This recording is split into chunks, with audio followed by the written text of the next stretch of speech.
an Unspoiled Network podcast. This is Spoil Me, covering The Magician's Apprentice, chapters 40, 41, and 42. In these chapters, Tessia watches from a very good distance to see that her team winds up victorious against the Sachakans. And then it turns out that her team is like, you know what let's do? Let's invade them back. Also, Stara joins the secret society. Welcome to Spoil Me.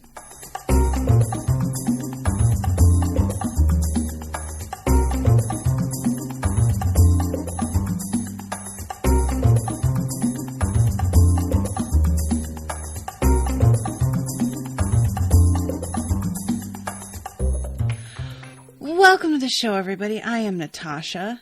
Huge thanks to Ashleigh for commissioning this episode. Thank you very much, Ashleigh. Very appreciated.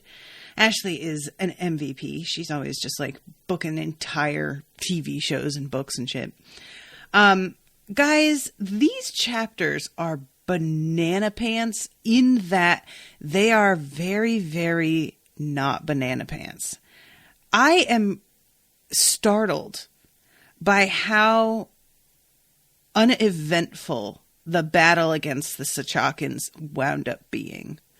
Am I alone in this? Like, Martin's here in the chat saying it is not cold. It is not nice. It's cold and rainy in the UK because I said it was a nice day before I started. I'm sorry, Martin. Yesterday was cold and rainy and I enjoyed that also. Guys, this battle though is so anticlimactic. And I seem to remember feeling this way about one of the other Black Magician trilogy books. And I don't know if it's just that this author is like maybe not great at writing battles, and so she decides to sort of sidestep doing it altogether, or if she thinks that she's writing something that's exciting and I'm just not feeling the same way about it. Or if, in this case, I'm hoping there is going to be a bigger, badder battle later. And I've mentioned before that I am sort of low-key waiting for the thing that winds up like creating that desert between Kyralian and Sachaka. I think it's going to have to do with that Store Stone. And we'll get to that Store Stone in a bit. But I as of right now, I'm just kind of like, what was that? It just felt so strange to not only have the battle be sort of, it's won in such a way as to be like, nobody from our side even dies. There doesn't feel like there's a lot of stakes at all when our team doesn't seem to be in any sort of danger. And not only that, but Tessia is the one whose eyes we're seeing everything through. And she's on the sidelines and not even involved. And we're getting just like her impressions from a good distance away. It's not like she's able to see that. She's watching more than anything the slaves and their reactions to everything. Yeah, I don't like the one moment of feeling like concern was Hanara going, like watching as each of the Sachakans, including Takato, calls forth their slaves and kills them in order to take all of their power. And Hanara, his name gets called and he literally pisses himself in fear. And then it turns out that all Takato wants is for him to go get the horse ready because they're about to retreat. But yeah, I don't know. I really expected that when it came to this battle, we would be in Giant's perspective, that we would really get to like see it, that they would be more evenly matched. So I'm just really hopeful that this isn't the real climax, that the upcoming face-off in the desert, or that creates the desert, is what turns into the major thing. Because as of right now, I'm just sort of like, what was that? And I'm also really surprised at how willing Takato is to retreat. I low-key expected Takato to be sort of nihilistic, and because like later on he's saying something about how I don't think we're going to be able to just turn around and go home. So, you know, we're going to have to figure out exactly what we're going to do, and I might stay out here and be an Ichani. But I kind of expected Takato to be like defiant and like, you know what? I would rather get killed in this battle than to run back to Sachaka as a failure, or be like continue my life humiliated as somebody who attempted something like this and lost. And I'm not mad at the fact that Takato retreats, because like in the end, he is a practical dude in some ways, and has that self-interest and that desire to survive, and it just proves that like his honor is not really the thing for him, the way that I think I think he flatters himself that he is this way, and I sort of fell for it, that he is somebody who you know, for him it's like all or nothing, but he's not really. He'll retreat and he'll hide, and he's fine with that. But yeah, I think I kind of expected more of him in that way, because I have been accepting a lot of the way that Hanara sees Takato as fact. And there's this admiration there, and this feeling of being impressed with how Takato is like thinking 3 steps ahead, and such pride that Takato has. And I really kind of thought when it came down to it, his pride was going to be the thing. I figured that was it, you know. No, it doesn't. It appears not. So I misjudged him. So, all right, let's start with chapter 40, because Tessia, she has like walked off with Mikan and left Giant feeling a surge of jealousy, but she doesn't realize that she has done that. She had told Giant that she would like get well away and find a spot where she could watch, and it turns out to be a little bit more difficult than she thought it would be, because there is just such a tide of people that are pulling her in a certain direction. And there are a lot of folks that are staying pretty close to the action to watch. And once shit gets started, those people are like, ooh, you know what? Let's get a little further back. Like they are alarmed by it. And she meets up with Kandaria. And Kandaria is asking why people are leaving the city. Because, yeah, they're like behind like walls and should take advantage of that. But they're out here to watch this whole thing like it's a fucking movie. And I'll be honest here. I expected the Sachakans to turn that in particular to their advantage. I thought that the Sachakans were going to notice that there were a bunch of innocent bystanders with no ability to protect themselves, and that they would go after them as a means of like spreading out the magician's ability and energy and forcing them to use a lot of it on defending these other people from a distance, so that they would wind up depleted and then go after the magicians themselves. I really thought that the fact that people were here to watch was going to wind up being key in the battle itself in a way that people hadn't anticipated, because the Sachakans are really fine with killing innocent bystanders. That's the whole thing that they've been doing in order to gather power. So yeah, imagine my surprise when the Sachakans completely follow the rules and just go up against the magicians in the way that everybody expected. I had no idea what to think. And I low-key continued waiting for it. Even after Takato tells Hanara to go get the horse, I wondered if he wasn't going to head for the people and, you know, start using them for energy top-ups. because he's like low on energy by that point, but it's not like he's completely tapped out. He would still be able to go up against some ordinary non-magic having folks. So it's another strange thing to me that there's this setup here of all of these people being on the sidelines watching everything. And then it turns out to just kind of be like, yeah, because Tessia is not the only one. A lot of people are doing this and it's totally fine. That shouldn't be how this goes. A battle shouldn't be so contained. And everybody expects it to be so contained, and it goes completely according to plan and stays contained, that you can just pull up a seat and grab some popcorn and chill and watch. Like, that was another aspect of this that made it feel like the stakes are not very high right now. We have a literal in-universe audience. That doesn't feel like something I need to be worried about then. And I was worried anyway, because I invented this other scenario that apparently either it didn't occur to the author or she just wasn't interested in going in that direction. But from what we've learned about the Sachakans, I find it really hard to believe that they would not have thought of doing this.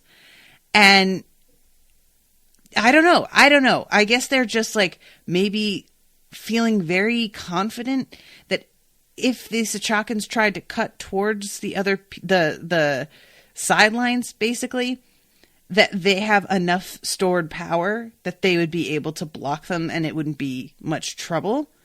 I haven't seen a lot of that kind of protection of other people. The magic that we've seen, honestly, it's kind of funny in a way how this whole book is centered around magicians and magic. It's called The Magician's Apprentice, but we don't actually see much creative use of magic. It's like the descriptions of how magic is accessed and the mind reading and all of that stuff that I found really interesting is really relegated to the other trilogy. It's not dealt with much here, which I imagine is because it was only dealt with in the first trilogy because the author felt like this is new and I really need to explain it to you. And she wasn't worried about getting back into it and explaining it again here when she figures we know it already. But it's a shame to me that the part I find the most interesting about the magic is the explanation initially. And then when it comes to the actual usage of that magic, it doesn't feel like she's really branching out at all. There's just a lot of like fire spells and shields and another fire spell. And, you know, there's the occasional thing that happened with Sania where she was using an interesting shield and, you know, attacking from a certain, and all of this stuff that Sania did, I found really interesting because she was trying out new things. So was Regin when he went up against her, like the ways that they were trying to suss out each other's weak spots. That's what I was looking forward to seeing in this battle, was something a lot more personal. Something where magicians are picking out a person that they are going to focus on, and they sort of have to like outmaneuver and outwit each other with their magic. And instead what I got was basically a firefight. And there's just like this general sort of low rumble of thunder that begins. And occasionally somebody is like lit on fire. Lots of flashes of light. But there's no attempt to do anything more interesting. There's no like, let me do something with the ground beneath their feet to make it unstable. Let me like, you know, cause some sort of weather shift or wind, or can I blind them and make it so that they can't even see us? Like, I can think of like 10 things in the next minute or so that I would have fully expected to see. And it feels like all they're doing is standing across from one another and throwing firebolts. Why does this need to be magic then? That's so boring. I don't know. I don't know, guys. Like, I had been enjoying this book up to this point because I really thought that it was building to something a lot more intense and a lot more interesting. And when this turned out to be the end of the battle, when Hanara getting the horse is really it, like, I just hope to God that she pulls out some more stops when it comes to the confrontation that I imagine is coming a little bit later. And if she does, I will be glad, but I'll also wonder why the fuck she saved it. Like, aside from the actual author having her own plans, if there's something more interesting that happens later, I'm going to want to know why the same characters didn't think to do that more interesting thing earlier on. So, yeah, I don't know. I don't know if it's just me or what, because I know, like, Ashleigh, who commissioned this, there were some complaints that I had during the battle of the finale of Black Magician Trilogy. Or I guess this is part of Black Magician Trilogy, which is kind of weird because it's like book 4, so it's not a trilogy anymore. But it says that it's part of it. And Ashleigh seemed to agree with me on a lot of my assertions. She was like agreeing on some of the things being really anticlimactic, that she expected there to really be more. So I'm wondering if she will agree when she hears this, or if she, again, I don't know what's coming. So I may eat my words. But because I've run into feeling this way before regarding magical battles and confrontations, it feels to me like this is what I'm getting. I don't have a lot of faith that she's going to suddenly pull out something really, really interesting. It feels like she does her most interesting stuff when it's like a one-on-one. But in terms of when like larger groups of people and battles, she doesn't really want to get too involved in that and what it could be, which I find strange, because then, like, why did you write this story about magical magicians going to war if you weren't interested in writing that part of it? But so, okay. They are, the thing starts off like with Takato and the king talking at one another. And there's a moment where Tessia is looking at Takato and like remembering what it had been like when he was threatening her in Dakin's house, and how she wishes that rather than just like throwing him across the room, that she had managed to actually kill him. And she's like, I would have felt really guilty about it, and I don't know if I would ever have been okay with it, but it would have saved us so much pain. And it's interesting because I am not entirely sure if that's true or not. I think she's probably right.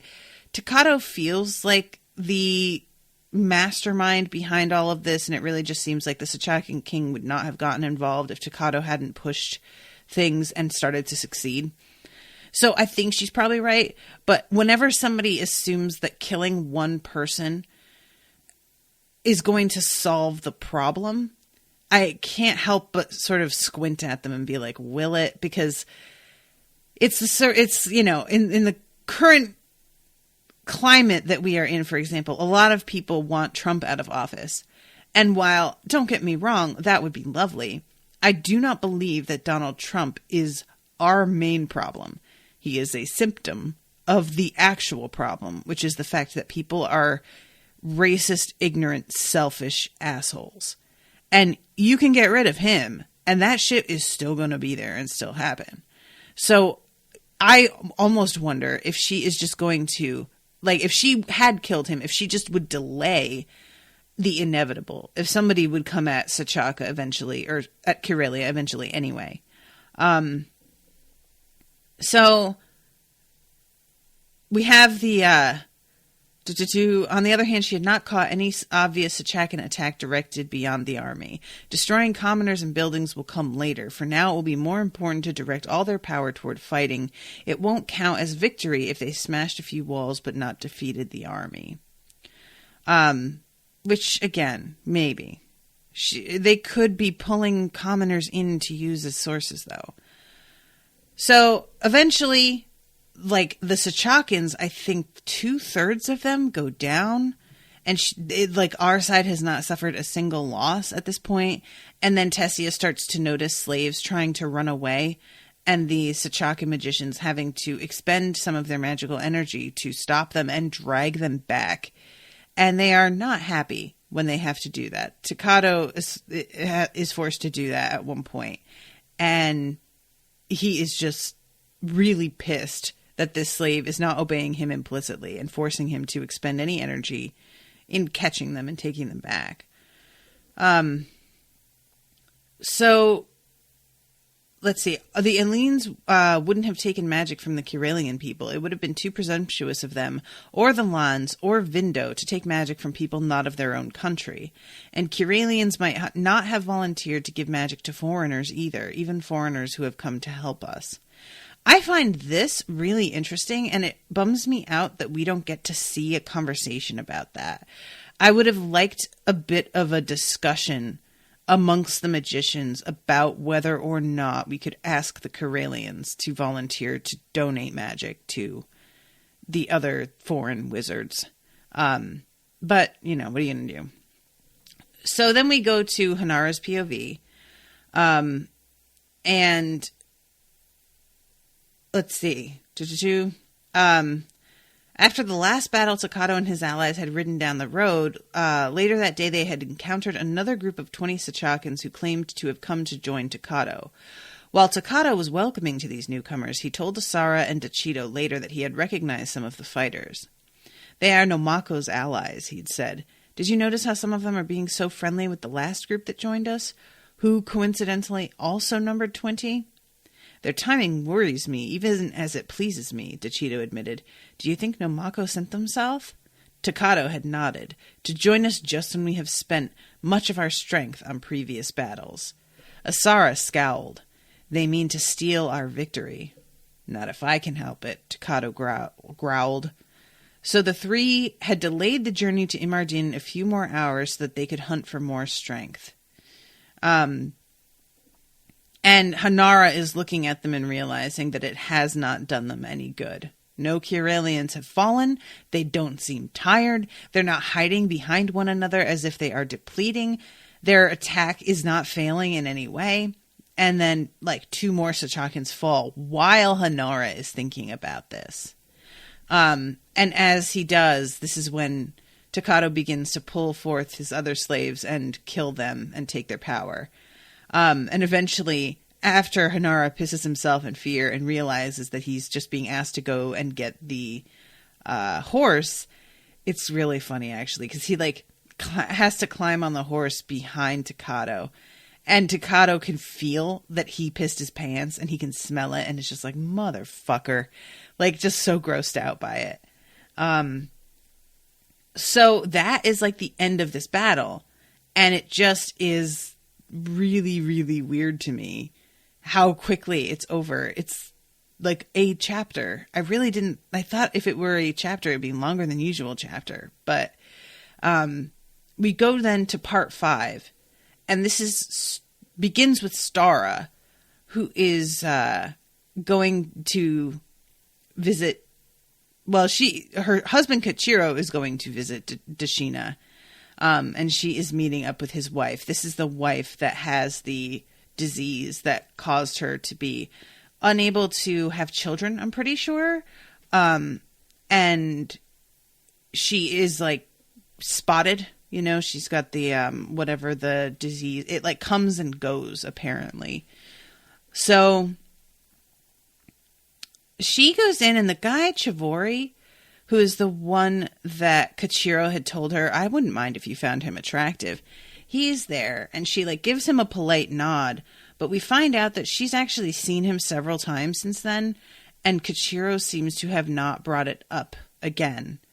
And she hasn't either. She hasn't asked about it. And I'm still wondering exactly what that's about. And when she comes into the house, she realizes that all of the slaves are beautiful young women in very short wraps wearing a ton of jewelry. And she realizes, oh my God, these are all pleasure slaves. Which, there's something about the fact that these women are, like, when I hear the term pleasure slave, what I picture is basically like a harem, is something that, like, these women are kept separate and treated differently from regular slaves. And not even just, I don't mean, when I say treated differently, I don't necessarily mean treated better. They're being raped. So right there, no.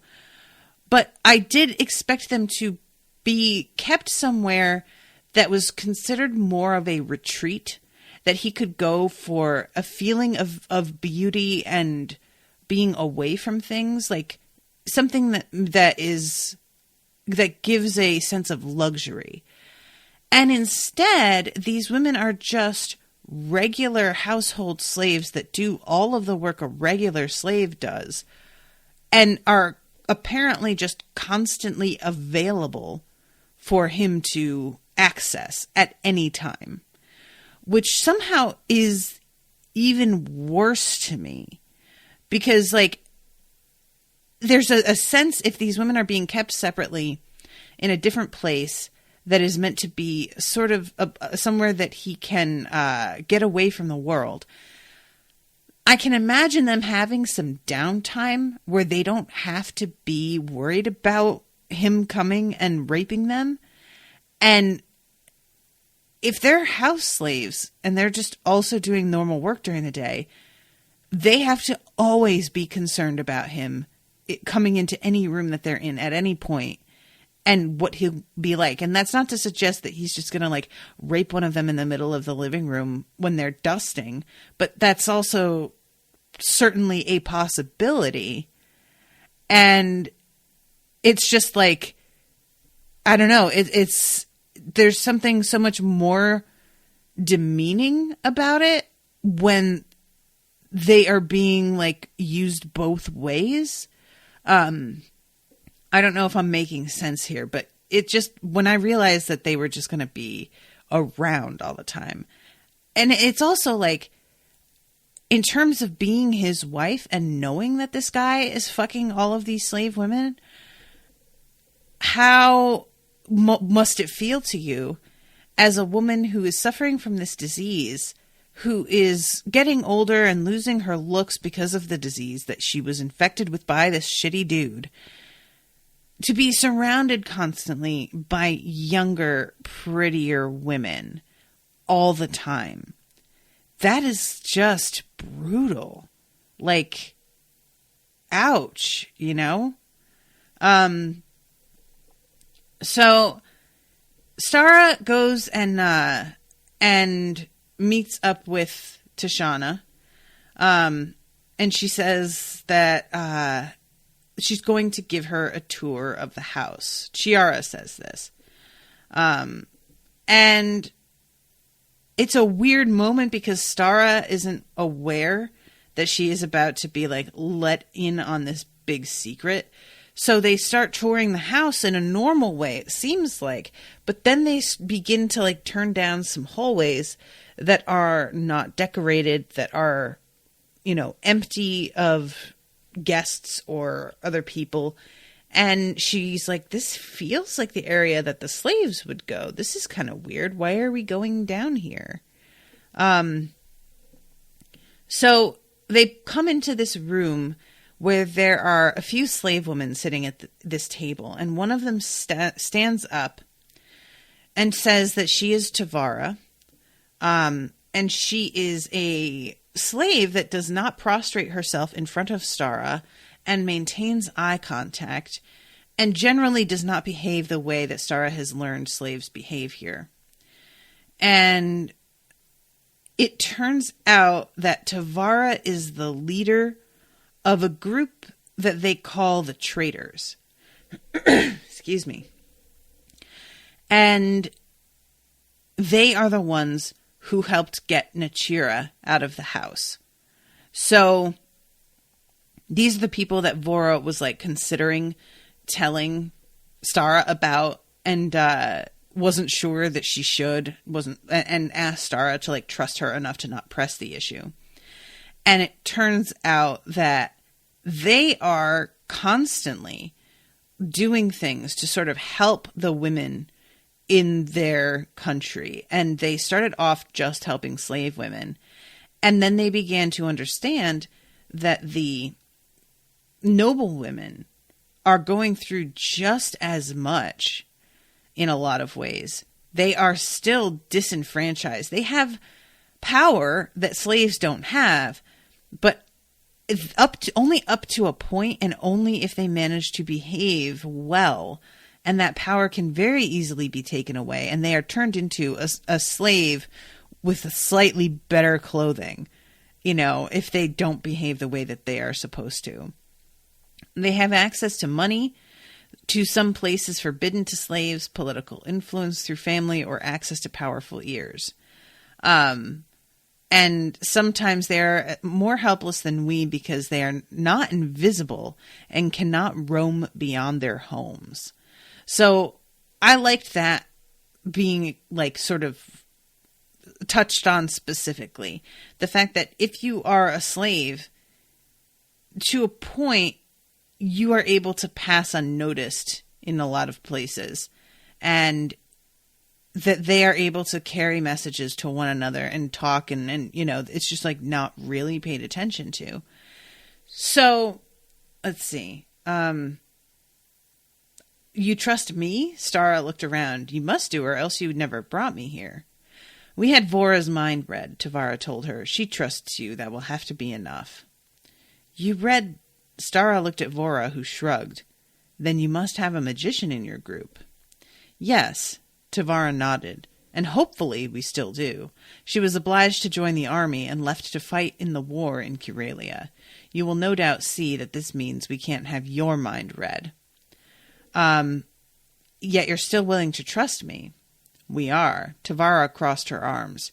You should also have realized by now that we know something about you that your husband does not yet know, that you are a magician.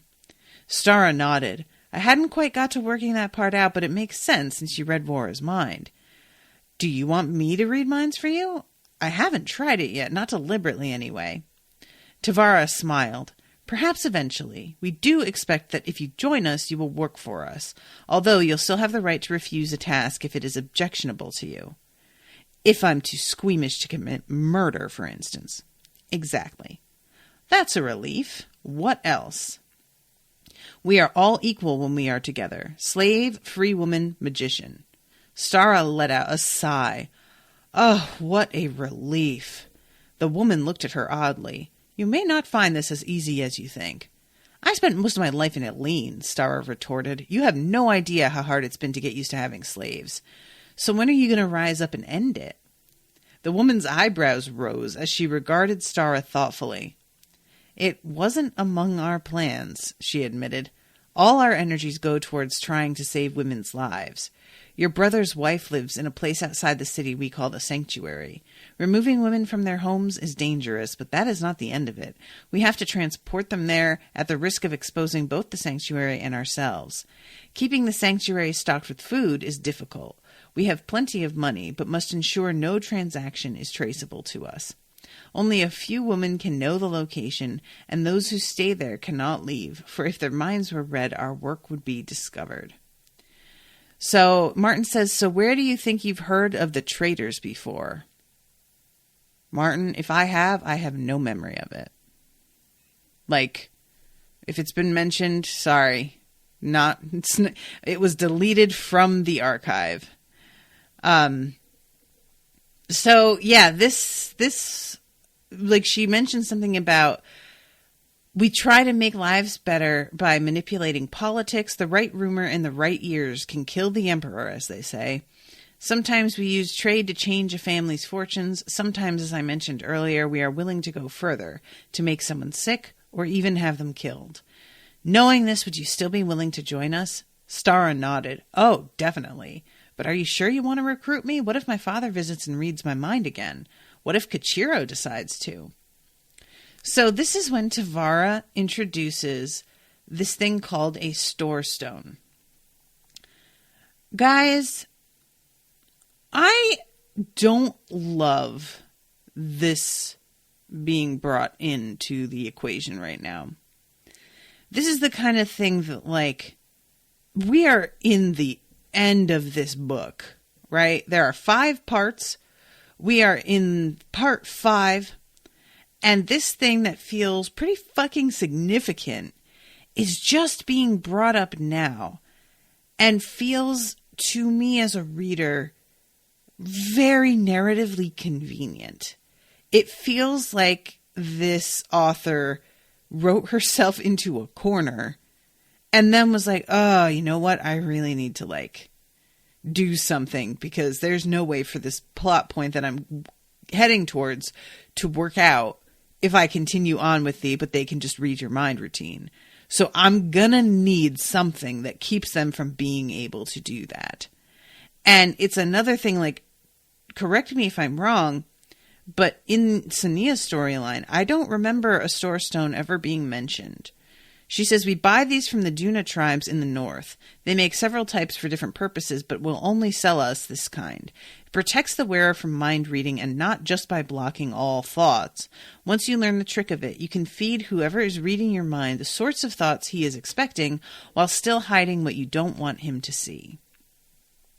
I've never heard of anything like this before, not here or in Nilene.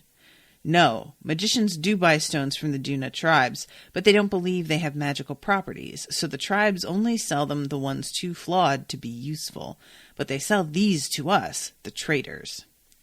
So, like, later on, after she says this, like, they are given stones that are too flawed to be useful, but then we see, is it a magician from Lynn? I can't remember what country the other magician is, but they have one as well that can store magic. And it's clearly working because, like, Dakin can feel the energy coming off of this thing. And it is weird to me that this has never, ever, ever come up before. I mean, this feels like the sort of thing that you couldn't keep secret if it worked. It would just, like, this would have to get out. There's just, like, I don't know. This just feels so convenient to me.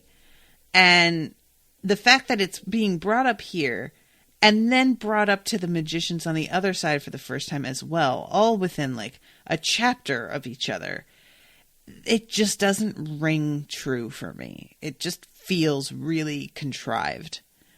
And she tells Stara this story about 20 years ago, the previous emperor's daughter was raped by one of his allies. She spoke openly of the crime, calling for him to be punished. But the emperor decided that the support of his ally was more important, and he had plenty of daughters. He called her a traitor and had her killed. She was one of the first free women to help us. Through her efforts, many women were saved, but we failed to save her. So we call ourselves the traitors in her memory.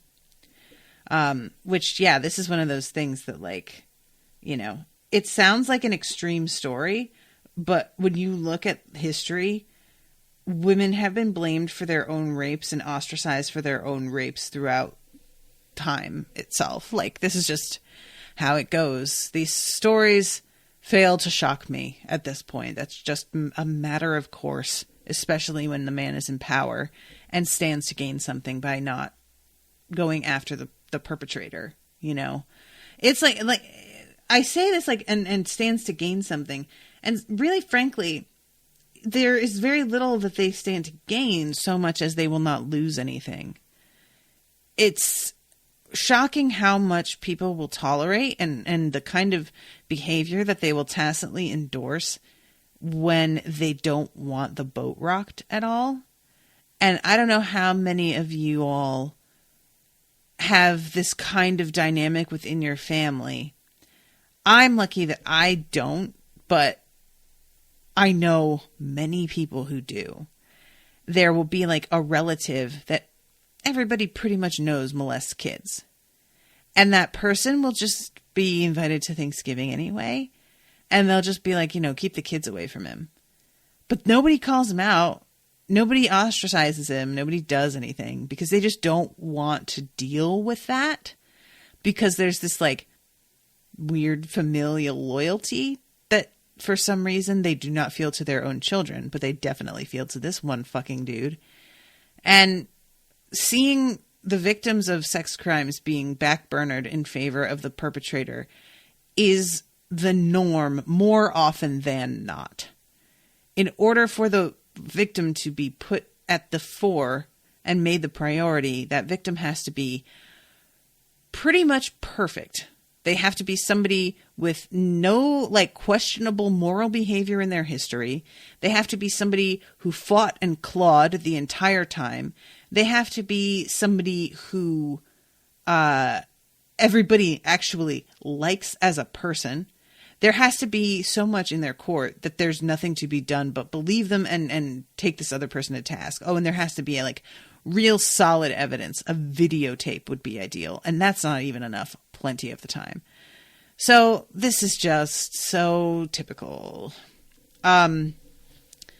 So part of what Sarah has to do is make a vow to the traitors and get her ear pierced and this earring put in. And she thinks that maybe her husband will be suspicious if he sees this jewelry. But they assure her that Sachakan women exchange jewelry as gifts all the time. I think it's weird that they're only giving her the one earring. I'm not trying to say that they need to get this very valuable stone in a set, but you can make one that looks the same for the other ear. I don't know what the style is in Sachaka. Maybe having one earring is totally normal, but I was waiting for them to be and here's the second one for your other ear. And they don't do that. So Stara, she says the vow. I vow that I will never willingly reveal the existence of the traitors, their pledge and plans, and to help all women, whether slave or free, and do what I can to save them from the tyranny of men. And as she says that, they pierce her ear and give her a salve to use to heal the wound. But remember, the gem has to touch your skin to work, and the salve can act as a barrier. So at this point, Stara gets hugs from everyone, and it's a really nice moment, honestly. I love this idea of these women gathering together to have one another's backs. This is the sort of thing that, I am low-key participating in now. Facebook groups can serve this function a lot of the time, and it's easy to laugh at that, but it is so important as a woman to have a place to go where you can just vent about men in general and not have to guard your language and be I know not all men are like this, but it's nice to just be why are fucking men this way? And everybody in there will be girl, preach, listen, and share their own experiences and make you realize that you're not imagining things, that you're not, they don't gaslight you. There's no feeling of aren't you overreacting a little bit? It's an immediate gathering together and you are completely right in what you're feeling. And here are a million other examples that we have all personally experienced that support your assertion here. And also things if there is online bullying happening, because that is something that a lot of women deal with and men don't really have to think about a lot of the time. Women, when we put forth our opinions on things, it is all too common for men to be uncomfortable with that. And a lot of men don't realize that they are reacting the way that they are because you are a woman, and that they would not have the same reaction to a man saying what you are saying. It is something that I have seen over and over and over again. And there have been more than one time in these groups where people have been guys, can you take a look at this? And they'll share somebody who is getting really violent in their language towards them, or has gotten their address and is doxing them in other groups, or has created, there was somebody in another group who this dude started to create a series of YouTube videos about her and some other women, and the fact that they were a problem because of their fandom ties, and he had their names unedited, screenshots in the video, and then shared their emails and their actual home addresses. And we had to work as a group to share that information with as many other women as we could that weren't even in the group and be like, guys, can you please report this? Can you please report this video? Can you please report this guy? And we, this is the kind of thing that if you are not in a group that is specifically women who have gone through this and know that this is real, you deal, unfortunately, with a lot of pushback in a regular group, sharing this from guys who are just like, well, maybe you shouldn't have said whatever. Well, that information's out there for anybody to find, so it's not like he's doing anything really wrong. Well, so there's all kinds of it's the sort of behavior that you really just don't think anybody's ever going to try and rationalize. But then you run into it and you're like, oh, yeah, people totally try and pretend that this isn't a big deal because they aren't the ones who are getting screenshots of the Google Street View of their own house from strangers, basically telling you, hey, I know where you live and I can be there at any time. And y'all don't know the fucking feeling of getting that sort of threat from somebody until you get it. It's so easy to be like, anybody can look up that information. They probably don't even live in the same state as you. Yeah, maybe not. You don't know that. You don't know anything. And it makes it so anytime you step foot outside of your door, you aren't safe. And you feel like you need to watch over your shoulder. It's a really fucking awful thing. And women deal with it exponentially more than men do. It's something that is, like I said, so common that we have actual groups set up to deal with it when it happens. So yeah, I really liked this. I like the fact that the slaves and the women are working together here and are trying to treat each other as equals when they can. And I really enjoyed Stara being like, Vora, you could have warned me that they were going to pierce my ear. And Vora's like, yeah, no, I didn't want to do that. I totally wanted to see you squirm. So then we go to Dakin, and he is with his people, and they have followed the Sachakans to the border, and they plan to set up camp and watch to make sure that the Sachakans don't come back in. And the thing is, they're the Sachakans have created basically a rock slide to sort of block the road. And they consider actually building the rock slide even more. And then the king talks about how that's going to disrupt trade. And somebody's like, who the fuck's trading with Sachakans at this point? What? Do we really need to worry about that? And the king says, disrupting trade is going to hurt us just as much as them. Maybe we could set up a fort here. And we know that this winds up happening. And we can charge them passage or something. But we can't just cut ourselves off from these Sachakans entirely. We kind of need them. And we need to figure out a way to do this so that we are still safe and it's being monitored. And Dakin says, the fee could never be high enough. It can't be set so high that it discourages trade, and it would go straight into some magician's coffer, most likely, not into the common people's hands. So Lord Perkin, at this point, says, well, how likely is it we'll be invaded again? And nobody says anything, and finally Sabin is like, well, it depends on whether they even want to, and will they have the power to? And, while we see it as they tried to invade us, they got what they had coming, they are going to see it as these Kyralians don't know their place and they killed some of our most noble and powerful family members. So we are going to go get sick house on their asses, basically. And it's hard for them to wrap their heads around the idea that the Sachakans might want to take revenge. Because to them, it isn't revenge. You started this shit, you little pieces of shit. How dare you act like we are the ones in the wrong here? But that's kind of what bullies do. So, yeah, it follows. So, finally, Haken says, I think they've learned their lesson. And Narvellan says, but how long until they forget it? Will our children fight and die in another war, or our grandchildren? They wouldn't invade us if we ruled them. And everybody in the crowd gets sort of stunned by this, but not in a way that they're like, what are you talking about, dude? There's just like the idea of them retaliating in kind had not occurred to them, it seems. And a lot of them seem a little bit eager, in fact. And the king is like, can we afford to lose more of our own magicians? We may return victorious only to find ourselves vulnerable to attack from elsewhere.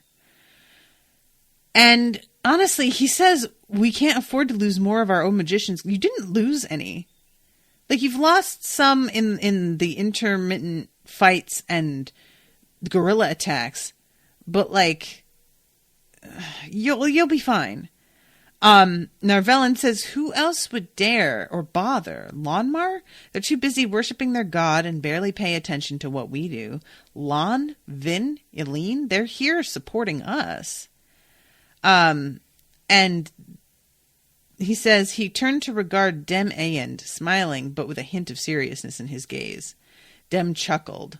Eileen has always been a friend of Kyralia, and if you allow it, we would join you in your endeavor. We know we will not last long if Kyralia ever falls to Sachaka. I know that I have my king's support on this. So then they talk about, like, not becoming Sachakans, that they would free the slaves. We couldn't hope to win without taking their power, of course, but after a country is taken, it has to be ruled, and it would be easier if the majority of people were cooperative because we had treated them well. Dakin was pleased to see the king nodding, his expression thoughtful. If we must invade Sachaka in order to save Kyralia, let's not become Sachakans.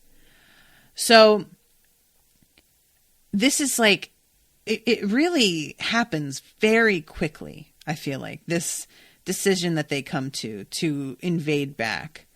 But they begin to agree and essentially believe that this is the only way this can end. Because otherwise it's just going to be back and forth forever. And I was thinking the same thing that Tessia says a little bit later, which we'll get to. At this point, Dem Ayend pulls out the store stone. A large milky yellow stone the size of a fist cut like a precious gem. This is a store stone. It's the last of its kind. It and others were found in ancient ruins in Eileen, built and abandoned by a people we know little about. We don't know how they're made, and believe me, many magicians have tried to find out over the centuries.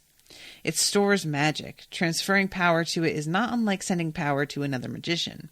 Unfortunately, the magic within must be used in one continuous stream.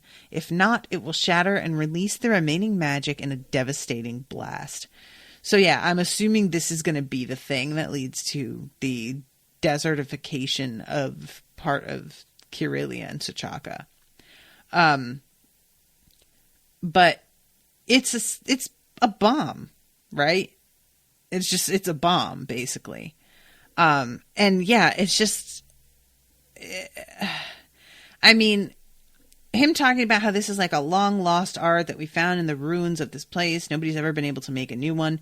Again, it feels so contrived to me that there keeps on being stuff that like this author can pull out and be like, well, nobody knows about it, but it's real. It exists, but it's a forgotten art. It's a forgotten ability. It's a forgotten, like, how many times can we do this and justify this? You know, we're getting to a point here where it feels like almost Doctor Who-ish, where we're just going to constantly be able to summon whatever we need out of thin air to be able to solve this particular problem. And we'll see. I would like to know if when she was writing the previous books and described this like wasteland that is created because of a battle that went wrong, if she had in mind what that was that would have caused it, or if she just left it sort of nebulous in her mind. But yeah, the fact that it's really being like hammered home to us that this is the last one, you know, it sort of feels like, in a way, similar to J.K. Rowling and the Time Turners, where it's like we get one time turner in the one story that we need the time turner for, and then they're all going to magically be broken so that we can never use any ever again, except that eventually we do in Cursed Child, but that's a whole other thing. It just feels like that. Like, we need this thing this one time, but we also need to ensure that we can't keep coming back to this and doing this over and over again. So they are apparently down to do this. And chapter 42 is Hanara watching Takato, like, thanking his friends for, like, being by his side. Now, it's interesting because the traders had talked about how one of their number had to go off and fight. And it's got me wondering if it's somebody we know. Is it Asara? Like, she seems to be pretty committed to this cause, and it's not necessarily mutually exclusive. You can't, it's not like if you are fighting for the women of Sachaka to have more rights that you are necessarily against invading Kyralia. She could certainly be all about invading Kyralia and still be a traitor. So who knows? So yeah, let's see. Martin says, if I recall, this book was written 6 years after Black Magician, but 1 year before the next trilogy. Take that as you will. So, yeah. So, and see, that's what I was saying, Martin. This one says in parentheses on my Kindle, Magician's Apprentice, and then open parenthesis, Black Magician Trilogy, close parenthesis. So it's writing the title as if it's part of that trilogy, but it doesn't feel like it is to me. You know, it's not, Sonia's not here and it's a whole other time. So I'm not really sure why that's there, or if it's just to like be like, oh yeah, there's other books that are like related to these characters in this world. But anyway, Asara says, I've decided I'm going north. I have contacts there, people who owe me favors, and I must go alone. They will not help me if there are others with me. And that's part of what made me go. Is she a traitor because she like doesn't want the dudes accompanying her? And then Dachito says, I too am going to call in a favor with a sea trader. How do you fancy sailing the seas of the south? And Dachito's like, well, or Takato, he says, thanks, but no, I would rather die. And he says that he thinks that he is going to stick around and hide as an Ichani because he knows he's not going to be able to just go home after all of this. And they're in the middle of talking about how, like, you know, it was a good try. I don't regret coming out here and giving it a shot, but we have to figure out a new plan now. And as they're in the middle of talking about this, they see the horses coming at them. And he's like, wait, are they invading us back? Are you serious?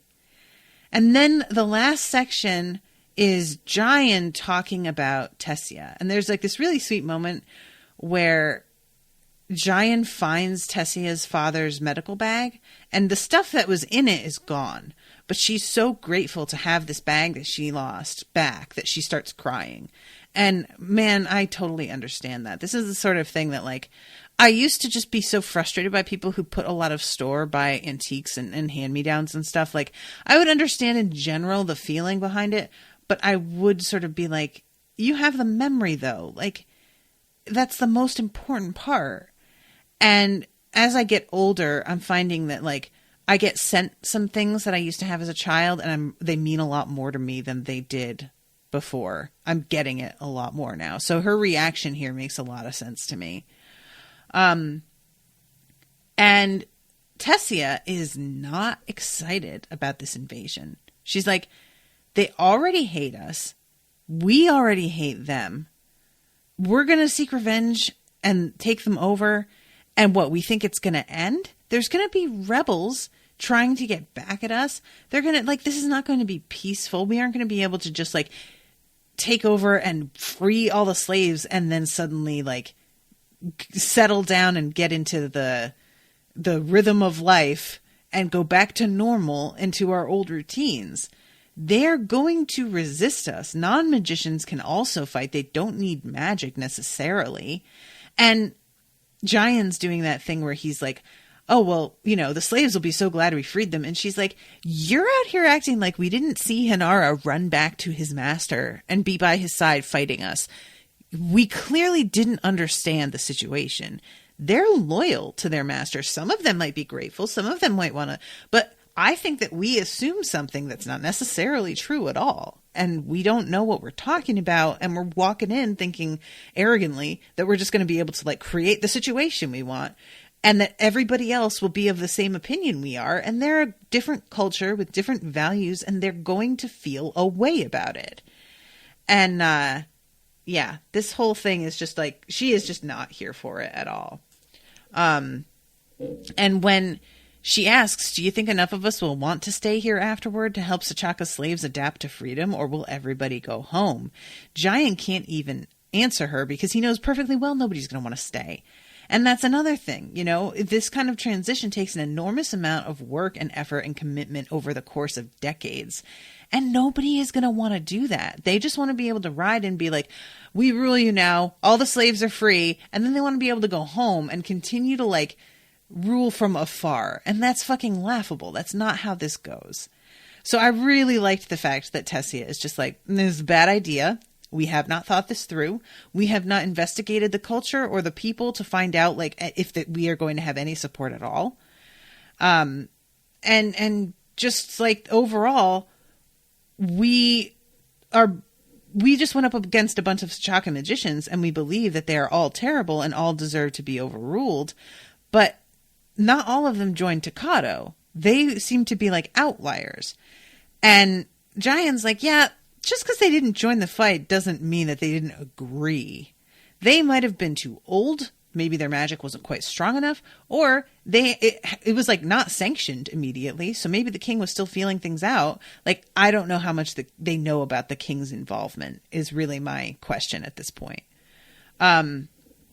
So yeah. And he says something about how whether the strength is taken by a few magicians or many, it's still enough to deter a few Sachakans. The magicians in Imardin have a whole city willing to give them strength. Even if those Sachakans have the strength of all the slaves here. And he's like, fuck, do you think that unless we kill the slaves, we'll lose? And she's like, no, I'm saying we just shouldn't be invading in the first place. We were killing in self-defense, but now we're just like acting like, oh, well, we're going to protect ourselves against a future attack. And that sort of talk can be used to justify any horrible thing you want to do. Like acting like you're preemptively stopping something that has not yet happened and that you're not positive is going to happen. You can justify anything. And she's not wrong, you know? So, oh, Ashleigh's here super late. Yeah, sorry, Ashleigh, I'm like about to wrap up. I'm over time, actually. Martin says, this is what was being said a few episodes ago about the difference between justice and revenge. They might claim about this being justice, but it's revenge, and Tessia knows that it'll just lead to more and more hate. Yeah. It's just like, you know, I can understand the fear after having been attacked this way and seemingly out of nowhere. And the king, if they don't know, the king certainly, they don't know that the king threw in his lot with them, but they don't need to know that. All they need to know is that the king didn't apparently do anything to stop his people. And that's still pretty bad. So it's understandable that they would be afraid that this could happen again. But, like, just do this again then. Just do this, like, sharing of magic and create a better defense. Like, honestly, the king should be mandating that magicians live at borders. He should be a lot more forceful about using magicians as soldiers, honestly. And he is not willing to do that. And I don't know what he could do. I don't know how the magicians would, but yeah, he needs to be a little bit more like tactical with the way that they are positioned and the way that they support one another, because they are all very much in their own worlds in a way that is not helpful to the kingdom at large.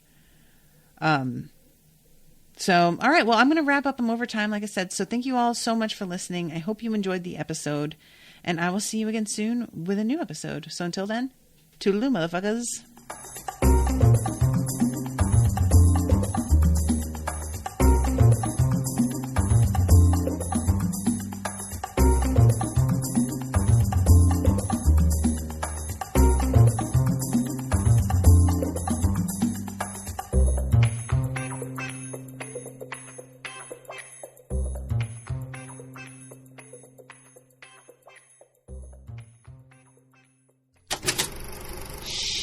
That was an Unspoiled Network podcast.